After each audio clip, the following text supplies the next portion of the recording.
সকলকে স্বাগত জানাই আমাদের জ্ঞান দিগন্ত ইউটিউব চ্যানেলে। আজকে আমরা কিছু বৃত্তি পরীক্ষামূলক প্রশ্নপত্র নিয়ে আলোচনা করব। গতকাল আমরা নমুনা প্রশ্নপত্র 3 নিয়ে আমরা আলোচনা করেছিলাম, যেখান থেকে আমরা 1 থেকে 3 পর্যন্ত সমস্ত অঙ্কগুলিকে সমাধান করেছিলাম। তো আজকে আমরা তার পরের প্রশ্নগুলিকে সমাধান করব। তো চলো সরাসরি প্রশ্নের দিকে যাওয়া যাক। 2 ঘন্টা 33 সেকেন্ড, তার সাথে 5 ঘন্টা 48 মিনিট 28 সেকেন্ড, তার সাথে 7 ঘন্টা 10 মিনিট যোগ করতে বলেছে। তাহলে যোগটা করি আমরা। 2 ঘন্টা 33 সেকেন্ড আছে, তাহলে 00 মিনিট দিয়ে নিলাম, আর এদিকে হচ্ছে 33 সেকেন্ড, তার সাথে 5 ঘন্টা 48 মিনিট 28 সেকেন্ড, তার সাথে 7 ঘন্টা 10 মিনিট 00 সেকেন্ড যোগ করতে বলছে আমাকে। তাহলে যোগ করি। 8 আর 3 11, 1 হাতের আছে 1 3 2 5 আর 1 6, 8 4 আর 1 5, 7 5 12 13 14, কত হলো? 14 ঘন্টা 58 মিনিট 61 সেকেন্ড। এখানেও দেখো 60-এর বেশি যখনই সেকেন্ড চলে যায়, তার মানে তার মধ্যে কি 1 মিনিট ইনক্লুড করা আছে।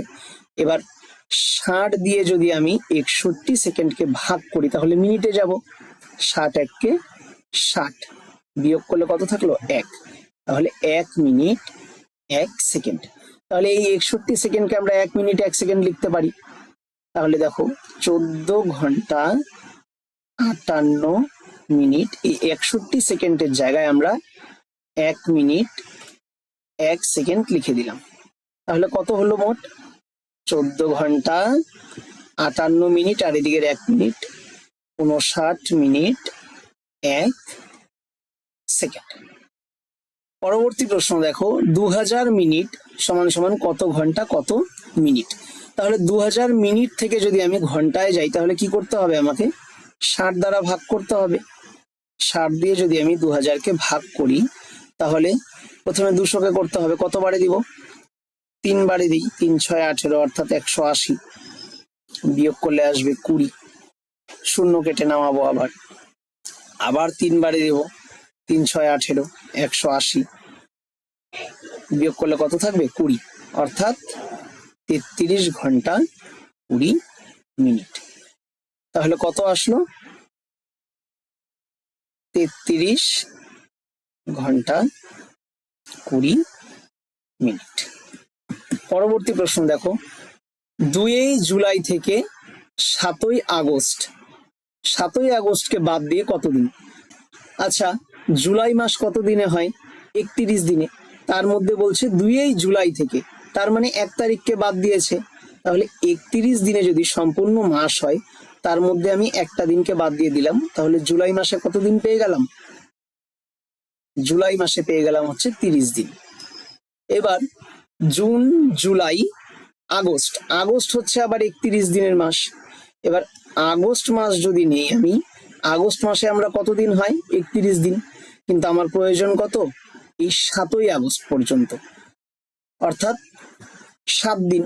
কিন্তু এখানে দেখো প্রশ্নের মধ্যে বলে দিয়েছে 7 আগস্টকে বাদ দিয়ে।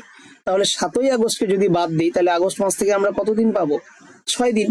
তাহলে টোটাল কয় দিন হলো?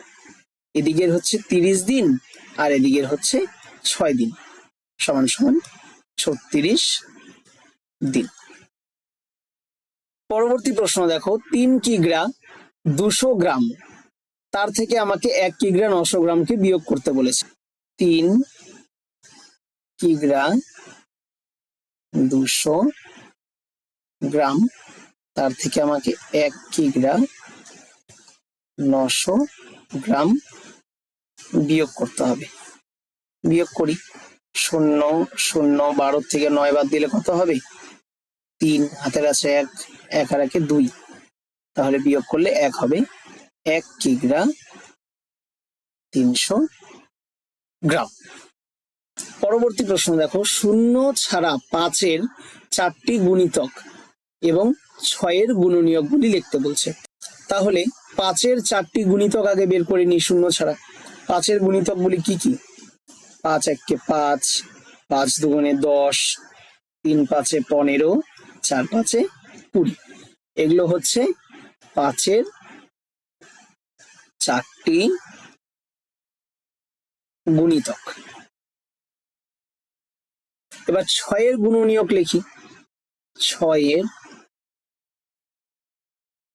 গুণনীয়ক সমান সমান 6কে কোন কোন সংখ্যা দ্বারা ভাগ যায়? 1 দিয়ে যাবে, 2 দিয়ে যাবে, 3 দিয়ে যাবে আর 6 দিয়ে যাবে। তাহলে 6-এর গুণনীয়কগুলি কি কি? 1, 2, 3 ও 6। পরবর্তী প্রশ্ন দেখো, 18 দিয়ে 4806-কে ভাগ করতে বলছে। তাহলে ভাগ করি। 18 দিয়ে যদি আমি 4806-কে যদি ভাগ করি, প্রথমে 18 দুগুণে 36, বিয়োগ করলে কত হবে? 12, শূন্য কেটে নামাবো, কতবারে দেব? 6 বারে, কত হবে? 108, বিয়োগ করলে কত হবে? 12, 6 কেটে নামাবো, 126, কতবারে যাবে? 7 বারে, 126। তাহলে ভাগফল কত হবে? ভাগফল 267। পরবর্তী প্রশ্ন, একটি ফুটবল প্রদর্শনী ম্যাচে মাঠে 1524 জন দর্শক উপস্থিত ছিল। খেলা শুরুর কিছু সময় পর 156 জন মাঠ ছেড়ে চলে গেল। কিছুক্ষণ পর 72 জন মাঠে আবার প্রবেশ করলো।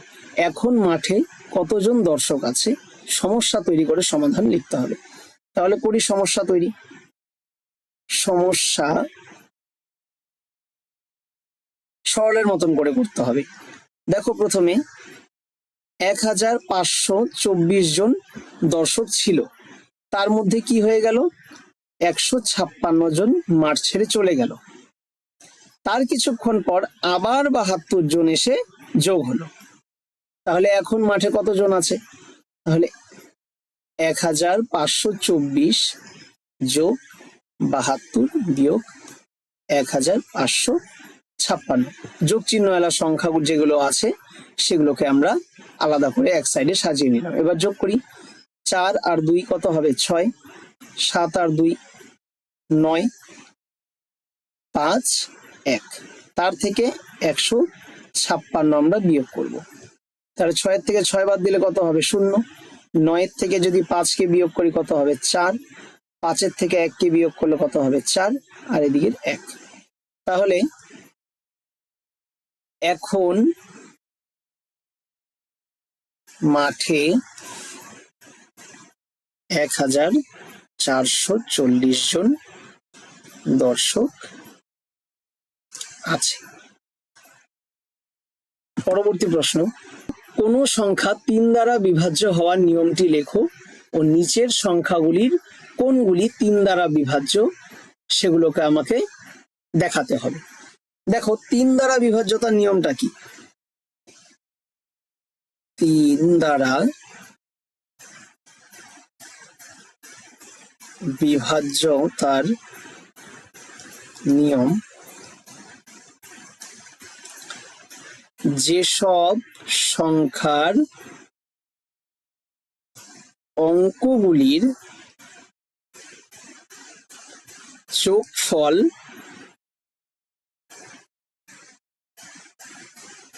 সর্বদা 3 দ্বারা ভাগ করা যাবে সেই সমস্ত সংখ্যাগুলি 3 দ্বারা বিভাজ্য। এবার সংখ্যার অঙ্কগুলি বলতে কি বোঝানো হয়েছে? যেরকম এখানে দেখো 523 আছে। এবার প্রত্যেকটা অঙ্ককে যোগ করে দেখি তো 3 দ্বারা তাদের যোগফলটা বিভাজ্য হচ্ছে কিনা। 3 2 5, 5 আর 5-এ কত আসছে? 10 আসছে। তাহলে এটা 3 দ্বারা বিভাজ্য হবে না। পরবর্তী দেখো 1720, যোগ করে দেখি প্রত্যেকটা অঙ্ককে। 7 আর 1 8 আর 2 10 আর 0 10 হয়ে গেল। তাহলে 10কেও বিভাজ্য যাচ্ছে না 3 দ্বারা, তাহলে এটা 3 দ্বারা বিভাজ্য হবে না। পরবর্তী দেখো 825, এদের অঙ্কগুলিকে যোগ করে দেখি 3 দ্বারা যোগফলটি বিভাজ্য যাচ্ছে কিনা। 8 আর 2 10 আর 5 15, তাহলে 15কে তো 3 দ্বারা বিভাজ্য যায়, তাহলে এই যে 825 যে সংখ্যাটি আছে একেও 3 দ্বারা বিভাজ্য। তারপরের সংখ্যাটি দেখো 1257, দেখি যোগ করে এদের অঙ্কগুলিকে, সেই অঙ্কগুলির যোগফল 3 দ্বারা বিভাজ্য হচ্ছে কিনা। 7 আর 5 12, 13 14 আর 1 15, তাহলে এদেরও দেখো অঙ্কগুলির যোগফল 15 আসছে, আর 15কে 3 দ্বারা বিভাজ্য হয়, তাহলে এই সম্পূর্ণ সংখ্যাটিও 3 দ্বারা বিভাজ্য।